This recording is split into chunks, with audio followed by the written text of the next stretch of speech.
convidamos para o painel Como Acessar o Mercado Internacional a CIO Global do Bradesco, Juliana Lahan, o diretor de investimentos da Vivest, Paulo Werneck, e o responsável pela gestão dos investimentos de Global Solutions e de Fund of Funds do Itaú Unibanco, Silvio Castro.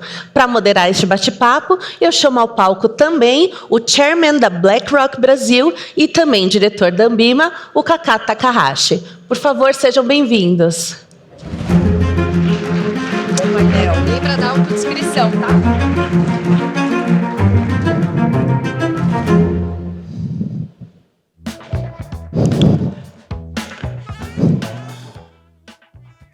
Muito bem. Bom dia a todos. Um prazer muito grande estar aqui com vocês. Prazer em receber a Juliana, Paulo Werneck e o Silvio para fazer esse bate-papo, dando continuidade ali a essa manhã, né, de discussão sobre investir no exterior. Para começar, vou fazer uma autodescrição. Eu sou oriental, já mais para 70 do que para 50. Uso óculos, cabelos ainda um pouco escuros, né? Benefício da genética. Estou aqui com um blazer azul, camisa e calça cinza. Vou pedir para todos também fazerem uma autodescrição. Ju.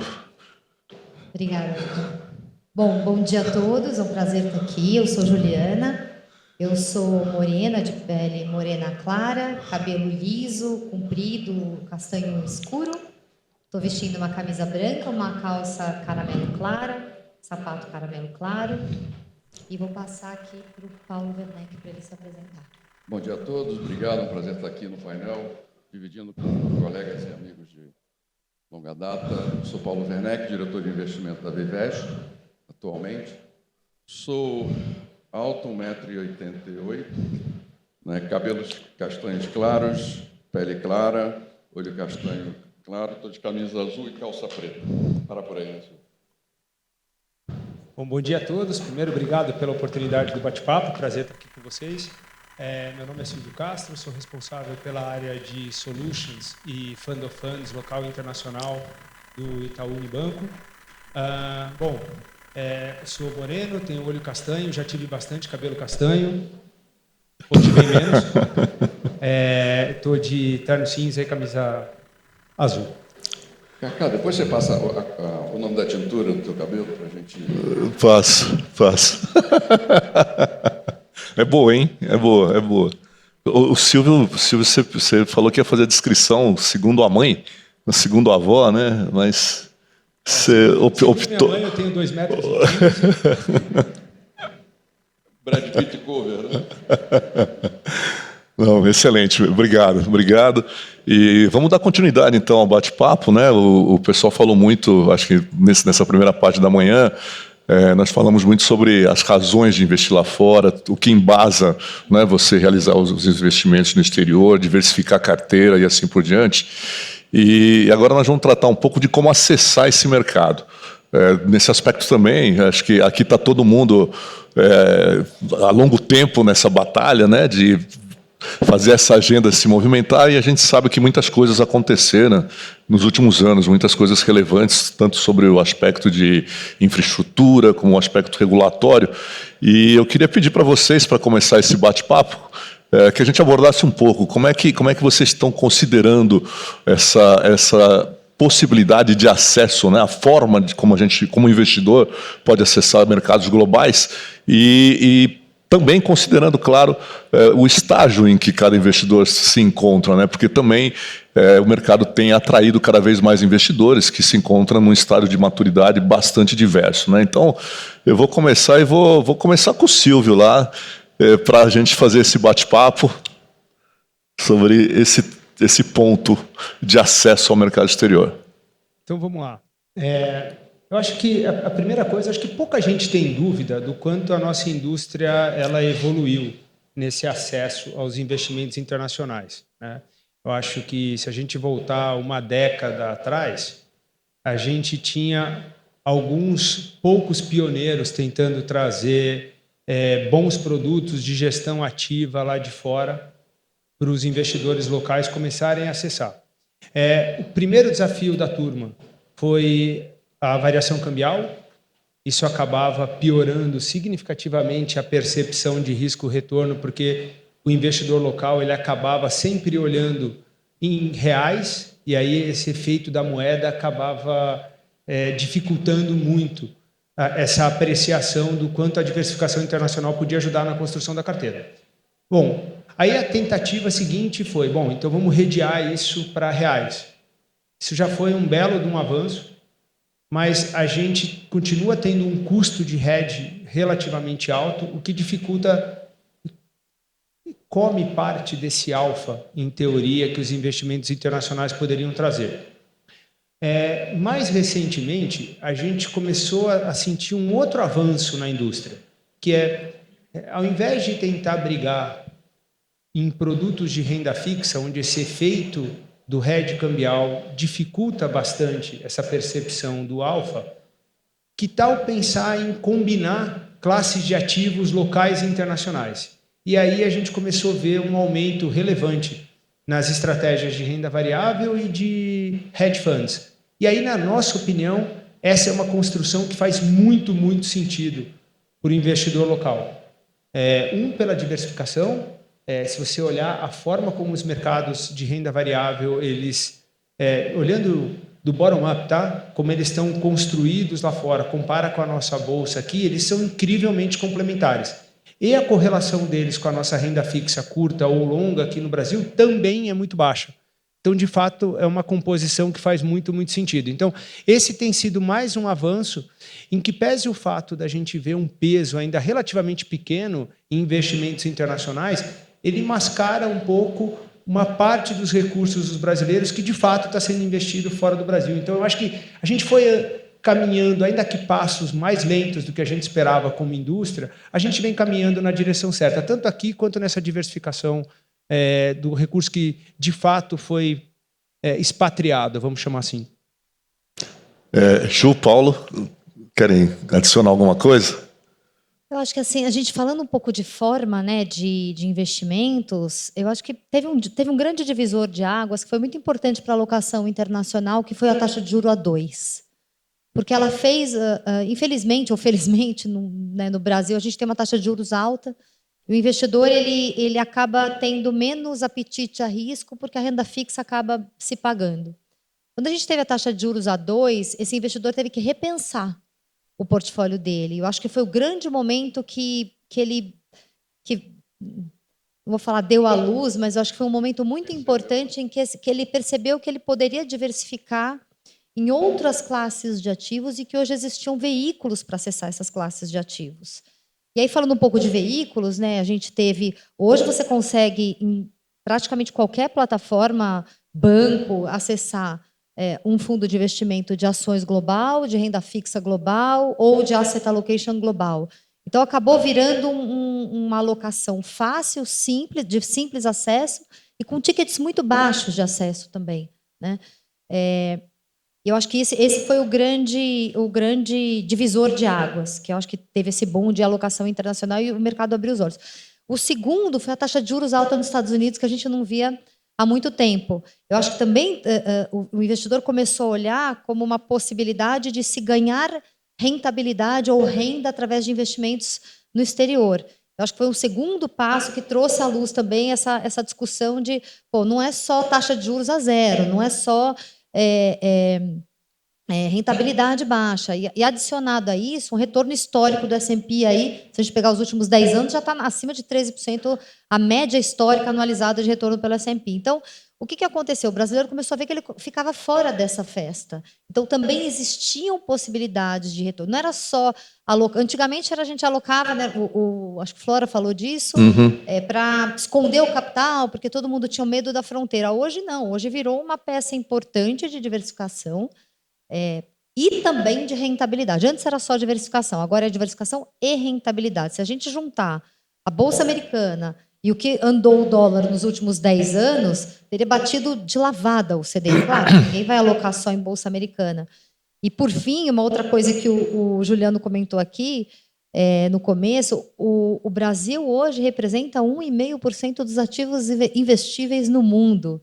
né? Será que o investidor deveria ficar de fora de 98,5% da festa, né? Tem tanta coisa para olhar. Eu acho que são essas as reflexões e o acesso e a curiosidade desse investidor que acabou evoluindo para olhar um pouco mais para o mercado internacional. E só para finalizar de veículos, né? Hoje fundos, ETFs, notas estruturadas, tanto aqui quanto no mercado internacional, eu acho que acabou ficando cada vez mais acessível para qualquer público, né? Desde o público de retail, obviamente com porções menores, até o público mais sofisticado, que acaba tendo, inclusive, muitas famílias, grande parte do recurso no exterior. Bom, gente, quando vocês estavam falando aqui, eu, respeitando aqui a idade de vocês, eu e o Cacá podemos até comentar com um certo ponto. Eu tenho 20 anos de tesouraria e agora já completei 20 e poucos anos de indústria de investimentos. E eu acho, olhando para trás, né, o somatório de todas essas coisas que aconteceram, né, o mundo evolui e o Brasil também evolui na velocidade que talvez até um pouco aquém do que a gente gostaria, né, mas a gente acaba evoluindo. Então, tivemos uma série de coisas em termos de evolução. Desde o início, com fazer hedge cambial, e a gente fazia isso, você está lembrado lá na tesouraria do banco, o Silvio também, até a demanda da própria pessoa física na hora que você teve um financial diving, né, um financial diving, não, um deeping de conhecimento, na realidade, para a pessoa física, para a pessoa do wealth e para investidores institucionais, né, com a percepção do conhecimento do investimento, da necessidade da diversificação. Então, o exterior hoje, sem sombra de dúvida, do ponto de vista de oportunidade, para a gente que é investidor institucional, eu já tive em cadeiras maiores do que estou hoje a gente está na Vivest com praticamente 40 bi, eu tenho uma necessidade de ter uma diversificação e ter produtos que façam com que isso seja muito patente no meu portfólio, né? Então, é importante perceber também que toda a evolução de conhecimento aconteceu em toda a cadeia, né? Desde a pessoa física até o institucional, na forma de gerir essa carteira. Então, sem sombra de dúvida, a gente estava discutindo ainda há pouco ali dentro, né, o Brasil, por que, diferente dos outros países que a gente tem na América do Sul, principalmente, vou colocar o México na América, mas tudo bem, o México, outros países do mesmo continente das Américas que a gente tem, Chile, Argentina, que tem uma forte consciência e uma forte característica na parte de dolarização, falar de moeda forte, a gente não teve um fluxo grande indo. O Brasil sempre foi restrito, o Brasil sempre foi muito fechado, e a gente também está começando a avançar agora, em função também da taxa de juros que nós temos hoje de 6% real, 6 e alguma coisa, quando você olha expost, acho que a gente fica numa posição muito conservadora em termos de ativos. Vamos voltar quando a gente teve 2% de juros, que foi até um juros reais negativo. O que aconteceu? Houve um avanço, e eu vi muito isso no portfólio dos institucionais, em alocação assimétrica de risco, podemos falar dessa forma. Também foi um processo de aprendizado muito importante e muito grande. Então, de novo, a história se repete, o pêndulo foi para um lado e agora ele está recuando para onde a gente tem uma especialização que está sendo feita pelos provedores de serviço, nesse caso, e uma demanda muito mais consciente da gente que tem essa necessidade de diversificação. E aí a gente pode escrever várias coisas aqui. A gente tem no Brasil um mercado que ele não é profundo. Eu via esse problema quando eu tinha um portfólio de 150 bilhões de reais que eu precisava fazer estratégia e não cabia no mercado.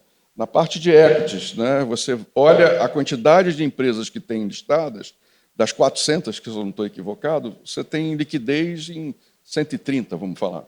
Né, 130 e focadas em alguns segmentos específicos. Aonde você consegue crescimento?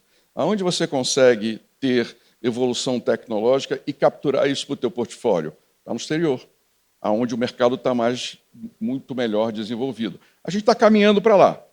O custo disso é que, às vezes, a gente questiona. 6% de juros reais é factível? Acho que, semana passada, eu estava entrevistando o diretor do Banco Central e perguntei se 3% de meta era também alguma coisa que era atingível. Mas, enfim, o caminho é esse, a gente está na direção correta. A regulação mudou bastante, hoje as coisas são muito flexíveis. A própria disseminação de informações que a gente tem através das próprias redes, né? E aí eu chamo a atenção para o seguinte, gente, toda essa ampliação que teve da suposta desbancarização, da suposta descentralização que teve dos bancos para as plataformas digitais, também traz uma responsabilidade para a gente. Né? A gente hoje, com a democracia e informação sendo dissipada o tempo todo, a responsabilidade de consumir a informação correta na avaliação nossa é nossa. Então, é muito importante estar bem preparado e bem educado para isso. Olha, eu vou agora aproveitar todas essas deixas aí que vocês deram, né? Então, taxa de juros a 2%, acho que tem uma questão cambial também que a gente não falou muito, né? Teve uma época aí que o câmbio estava bem mais favorável, então, obviamente, isso também, né? Tem aquela célebre situação que muitas pessoas puderam conhecer o mercado internacional, não em termos de investimento, mas conhecer o mundo lá fora, né? Isso ajuda, né? Porque também é formação de cultura, é formação de conhecimento, né? Esse é o ponto, né, Cacá? Não é? Por exemplo, no nosso caso, como investidor institucional de grandes fundos de pensão, eu tenho que pensar na ponta final do consumo, na ponta final da educação. É até uma coisa que eu acho que daqui eu sou o setor mais regulado e vigiado profundamente por várias razões. Né? Então, o mais importante para a gente hoje é fazer com que haja um entendimento da alocação daquele produto. Como é que eu vou explicar para um participante, para um pensionista de 70 anos de idade, que eu vou ter que diminuir a previdência dele porque eu perdi dinheiro arbitrando na taxa de juros da Tasmânia contra o rublo na Rússia? Quer dizer, então, abriu-se uma janela imensa, mas agora a gente tem que olhar isso com muita responsabilidade. E aí, falando, vou juntar mais essa tua colocação aí, Paulo, e vou passar uma pergunta aqui para a Ju. A Ju, apesar de ela estar muito focada num pedaço, não é, bem específico, não é, do universo de investidores, mas está num grande banco, não é, que tem uma visão ampla. E aí eu queria trazer a questão do varejo para vocês, não é, porque no final das contas, dentre os diversos avanços regulatórios que nós tivemos ultimamente, o mais recente, né, primeiro foram os BDRs, né, que foram disponibilizados para as pessoas físicas, e depois para o varejo como um todo, e depois, agora, recentemente, os fundos, né, com exposição no exterior, foram disponibilizados 100% para o varejo, que é um tremendo de um avanço. Não é? Mas, claro que você também precisa pensar de que forma que esse investidor vai efetivamente acessar esse mercado todo. Uma forma segura, uma forma eficiente, enfim, para que ele tenha uma boa experiência, né? E aí eu queria ouvir um pouco de vocês, como é que vocês têm enxergado isso? O que o mercado tem feito nesse sentido? Para o cliente ter uma boa experiência, eu acho que a primeira coisa, né, a gente está falando muito de investimento aqui, mas a primeira pergunta que você tem que fazer para um investidor é qual que é o objetivo que ele tem com relação àquele recurso.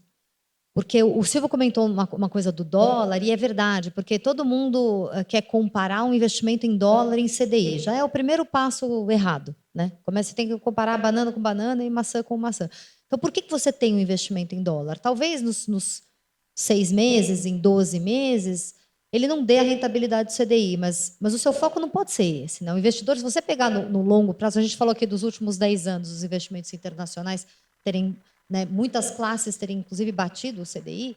Então, a primeira coisa é assim, por que você está fazendo esse investimento? Porque dependendo do seu objetivo, se é para comprar um carro mês que vem, ou um apartamento no ano que vem, ou para quitar uma dívida daqui a 5 anos, talvez você não devesse ter este tipo de alocação. Então, acho que essa é a primeira pergunta que o investidor tem que se fazer quando ele vai fazer um investimento.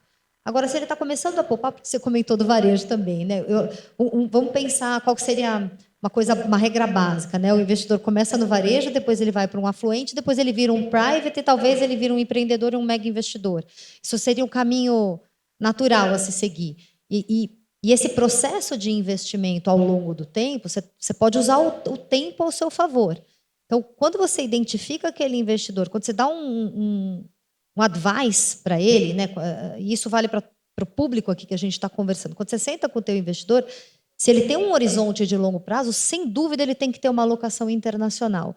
E aí uma alocação internacional, obviamente, você começa do ponto de vista mais conservador, para o cliente ele, né, entender como é que funciona, como é a rentabilidade de um fundo ou de um ETF, ou até de uma estrutura de capital protegido, se ele tem alguma ressalva com relação a um determinado ativo, tem preocupação porque está sobrevalorizado e tal. E aí você vai acompanhando e aquilo vai se retroalimentando ao longo do tempo. Agora, com alta frequência, investidor de alta frequência, aí não tem racionalidade que você consiga direcionar. Então, um pouco é sentar com o investidor, entender a necessidade dele e olhar o investimento internacional como um aliado de ganho no longo prazo, descorrelacionado com os ativos locais, né? E olhar o investimento em dólar e o investimento em reais. Silvinho. Vamos lá. Você sabe uma coisa que, conforme a gente estava conversando aqui, eu estava pensando, né? Se a gente enxergar que parte da nossa missão é melhorar a relação risco-retorno dos investidores no mercado local, via a diversificação internacional, a gente olhar só para os investimentos internacionais, aqueles 3% que a gente estava conversando um pouquinho antes da gente entrar aqui, dá aquela sensação de que a gente ainda está muito longe de atingir o nosso objetivo.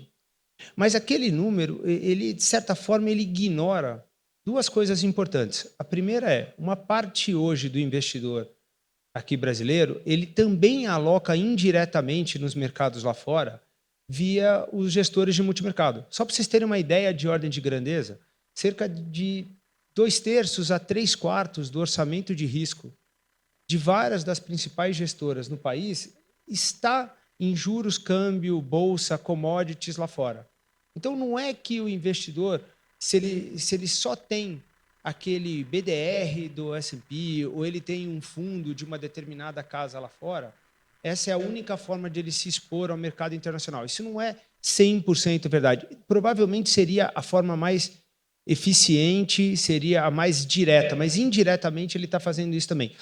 E eu acho que uma coisa que a gente não considera nos números é o fato de que uma boa parte desses investidores agora finalmente conseguiram ter um caminho para abrir as suas contas internacionais e começar a investir em produtos lá fora.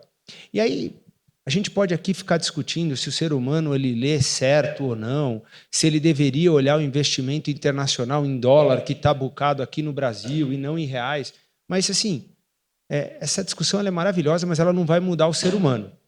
O fato é, as pessoas elas olham na moeda que aparece o extrato delas. Então, hoje a gente conseguir dar acesso aos investidores a investimentos internacionais em plataformas internacionais ajuda muito, porque você diminui esse efeito, essa percepção que está indo mal porque a moeda fortaleceu ou não. Então, assim, eu acho que a gente só tem que tomar um cuidado para não achar que o copo está tão meio vazio assim, porque eu acho que ele está mais meio cheio do que para o meio vazio, para falar a verdade.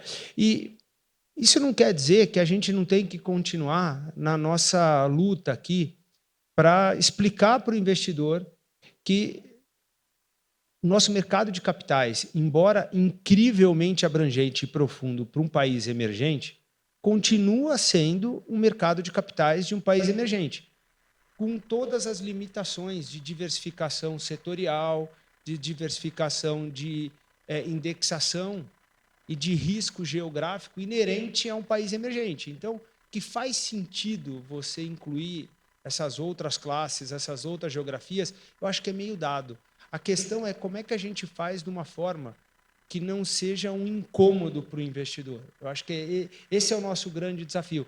Até agora, a gente já viu várias evoluções, mas ainda continua sendo relativamente difícil. A gente está tendo, pelo menos lá no banco, algumas discussões interessantes com alguns parceiros que estão aqui, inclusive, se a gente não consegue encontrar outros veículos, outras formas onde a gente reduza esse risco cambial onde a gente torne mais barato você se expor lá fora. Acho que assim, essa estrada está aberta ainda.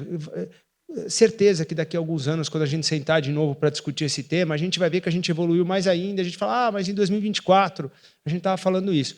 Agora, eu acho que a gente só tem que tomar cuidado para não achar que o copo está meio vazio, assim, que eu acho que não está. Acho que o nosso investidor já tem muito mais dinheiro lá fora do que a gente imagina.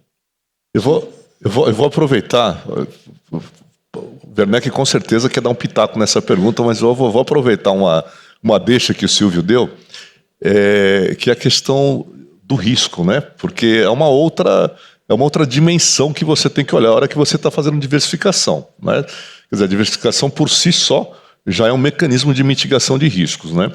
Agora, de que forma, através das diversas alternativas, das diversas formas de você investir lá fora, de que forma você pode ajudar o investidor também a ter essa compreensão de risco e como mitigá-los, não é? Então, acho que é uma abordagem que eu queria também que vocês dessem seus pitacos. Quer seguir, Silvio? Posso. Werneck? Aproveito que eu vou falar muito rápido, senão... Entra no jogo aí, vamos lá. Eu acho que assim, só tem uma coisa com relação a risco. Imagina que você é um investidor que tem 90% do seu dinheiro em caixa. Você carrega ali num fundo DI. Você tem 10% que você aloca em todas as demais classes. Desses 10%, você põe 7%, por exemplo, em IPCA+. E os outros 3% você pôs em bolsa internacional. Tudo. Se você pensar por orçamento de caixa, você alocou só 3% fora do Brasil. Mas se você pensar dos drivers que vai fazer a sua carteira performar acima do CDI, provavelmente mais da metade do risco que você está alocando está fora do Brasil. Então, a gente também tem que equilibrar isso para o fato de que diferentes suitabilities permitem diferentes alocações no internacional feitas aqui do Brasil, né?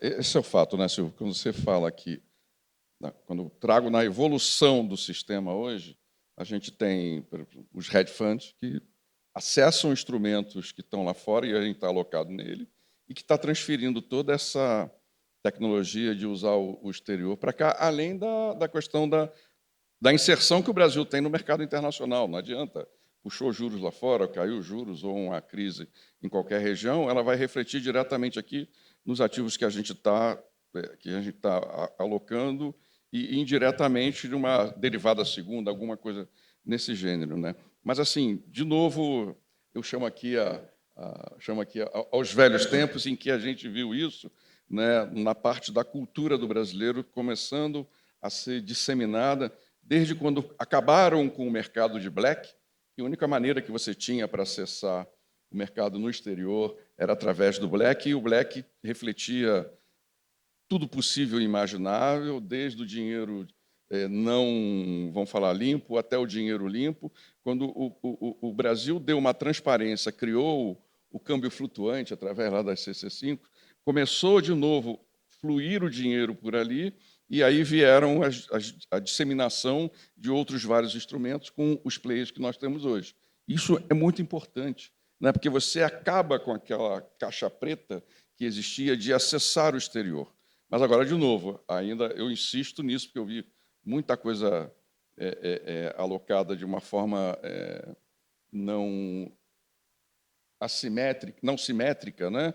E que por desconhecimento. Então, de novo, o conhecimento, como falou a Ju aqui, é importante saber o objetivo do dinheiro, o que se pretende fazer. Porque a opção, você tem uma tela com várias coisas, e cada vez mais, e com cada vez mais gente vindo, e eu sou favorável, né? Eu, como consumidor desses produtos, adoro isso e preciso da diversificação, preciso de ter a descorrelação, e é necessário para mim ter N gestores. 1000 que estão listados aí na Ambima, talvez seja exagerado, mas não sei, mas eu preciso de uma quantidade grande, e agora me abre uma bela porta, apesar de estar limitado a 10% do meu AUM, mas posso chegar até um pouco mais, mas eu preciso olhar lá fora pelo meu dever de fidúcia. Quando a gente fala de risco, né, a descorrelação do mercado local, então você acessar ativos que não são correlacionados com o mercado local, né, vamos esquecer o dólar por um minuto, você reduz o risco do teu portfólio, né? Então, você tende a ter um portfólio mais com menor risco do que com maior risco. A pessoa fala, não, mas é muito arriscado investir lá fora. Não, arriscado é não investir lá fora.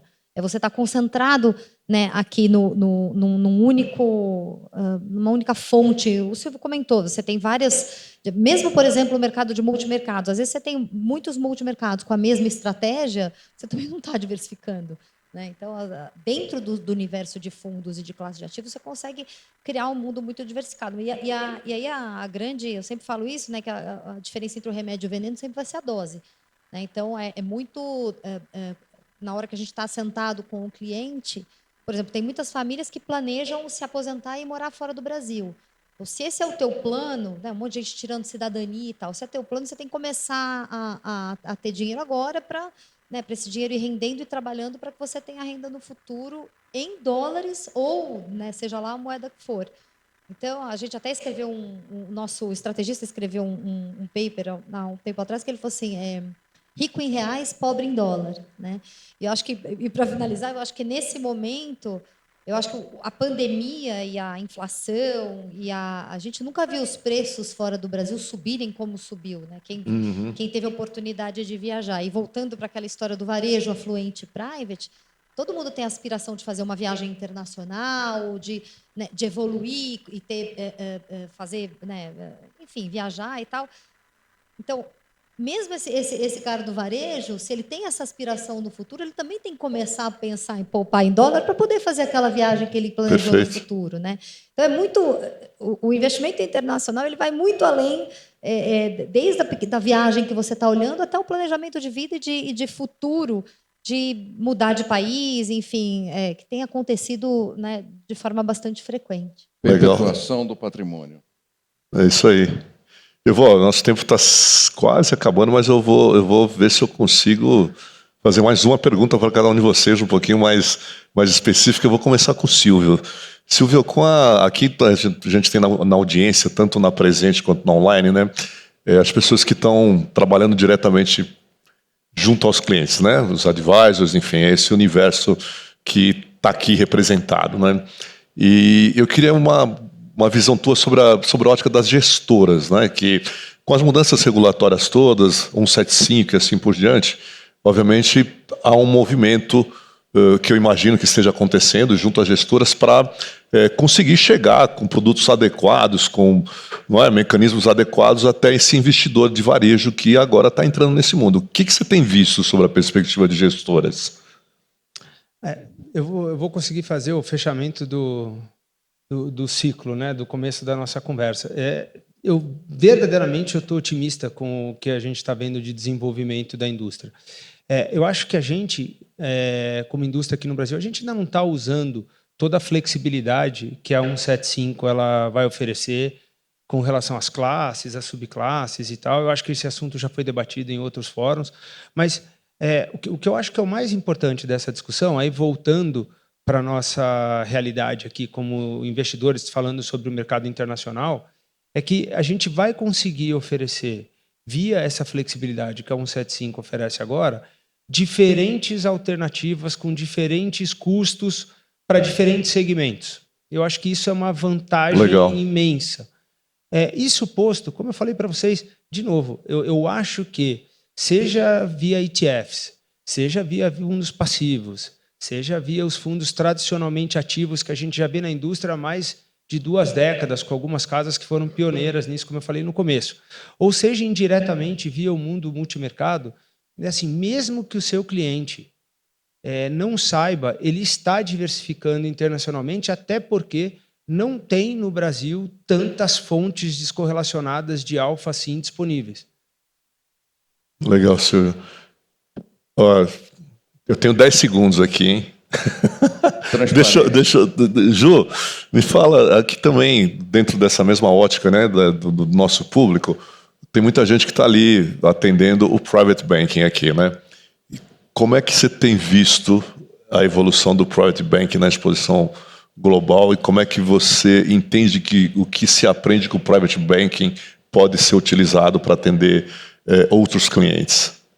Eu acho que a evolução também, a gente não comentou, mas teve um ponto que foi muito importante, que foi aquele RERCT, que foi a repatriação de recursos não declarados no exterior, e agora vai ter uma nova rodada, porque antigamente muita gente tinha dinheiro lícito que não era declarado, né? Então, isso também gerou uma abertura acho que até de mindset, de que, assim, investir no exterior agora é legalizado, está bonitinho, coloco no meu imposto de renda, é uma fonte de investimento e tal.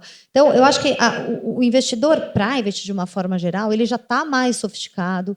São famílias que tendem a ter até, às vezes, mais recurso fora do que no Brasil, por uma questão familiar, né?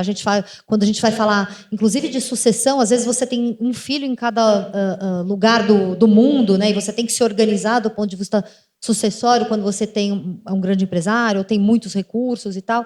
Então, o que eu acho assim, a legislação, você comentou aqui também, ela vem caminhando para facilitar e para dar acesso ao indivíduo comum, digamos assim, a esses investimentos internacionais. Então, eu acho que tem hoje qualquer investidor, qualquer pessoa física consegue fazer um investimento diversificado, obviamente não estruturas mais complexas, mas diversificado, com uma alocação global, aqui ou, eventualmente, acessando plataformas e bancos no exterior, porque hoje praticamente todos os bancos têm plataformas no exterior e conseguem acessar o cliente de varejo também. Então, eu acho que cada vez essa democratização que a gente teve nos investimentos locais, eu acho que ela também está acontecendo no internacional, mas acho que há um processo educacional no internacional, mas acho que tem um processo educacional para ser feito, porque o nível de volatilidade lá é diferente, as classes de ativos são mais diversas, e as geografias são diferentes, você tem fatores geopolíticos que impactam determinadas classes ou não. Mas eu acho que, no final das contas, no longo prazo, tudo acaba convergindo para a média, né? Vamos pegar a Ucrânia, o que aconteceu com os fertilizantes, depois você teve uma normalização. Então, eu acho que essa parte do internacional está sendo democratizada para o investidor comum, e eu acho que ele deveria aproveitar isso como uma fonte de geração de riqueza no futuro. Legal. Paulinho, a última pergunta vai ficar para você aqui, rapidinho. Investidor institucional. Não fundos de pensão, investidores de longo prazo, tem que diversificar tanto para maximizar ou otimizar o retorno, quanto para mitigar riscos, enfim. E a gente nota que ainda tem um grande desafio, né? A regulação está aí, acho que já contempla as necessidades hoje, mas o que mais precisa acontecer? É importante ter essa noção de que a gente tem um horizonte muito mais longo. Meu duration é um duration mais longo, e eu possivelmente eu falo, a gente compra quando tem vendedor e vende quando tem comprador, né? Dado essa nossa necessidade, a gente consegue acomodar a volatilidade na hora das distorções, que o mercado funciona em ciclos e a gente sabe disso. E, de novo, eu toco na questão que tem hoje muito diferente do que era no passado, que eu acompanhei, a transparência, né, flexibilização, entendimento do mercado. É nisso que a gente está evoluindo. E isso faz com que as alocações sejam muito mais adequadas, muito melhor alocadas em termos de risco, retorno, em termos de Sharpe, né, que é o que a gente tem que ficar olhando o tempo todo. E eu vejo essa evolução passando por um mercado gigantesco, que é o mercado de entidade de previdência, como assim a previdência também tem avançado muito no Brasil, como um dos itens do portfólio, tanto do private quanto das empresas aqui também. Então, é um segmento que a gente sabe que está avançando significativamente, da própria demanda de produtos mais e melhor adequados que a gente tem. O caminho é esse. Bom, muito bom. Antes que a TV ali exploda, né? Então, obrigado, Ju, obrigado, Werneck, obrigado, Silvia, aí, por esse painel, foi super rico. E eu acho que a gente encerra essa conversa com 2 copos meio cheios, né? Então, se a gente olha disponibilidade de produtos, argumentos, enfim, não é, toda a lógica de diversificação internacional está aí, não é, com uma disponibilidade de informações muito grande. Os veículos, a forma de acessar esses mercados também evoluíram substancialmente nesses últimos anos, o ecossistema como um todo também evoluiu de uma forma absurda nesses últimos anos, né? Eu estou vendo muitas carinhas aqui de pessoas que estão há décadas trilhando essa jornada, né? Então é muito bacana, né? É um pouco assim, para minha idade, é um pouco assim de uma frase que uma amiga às vezes usa, né? Vivi para ver, né? Então eu estou vendo as coisas acontecer e é muito bom. Mas o lado mais cheio do copo, na minha opinião, é exatamente esse percentual que é pequeno, no final das contas representa um potencial enorme para realizar essa diversificação, né? Então acho que tudo que os meus amigos aqui falaram tratam disso. E obrigado a vocês por terem ficado conosco até agora.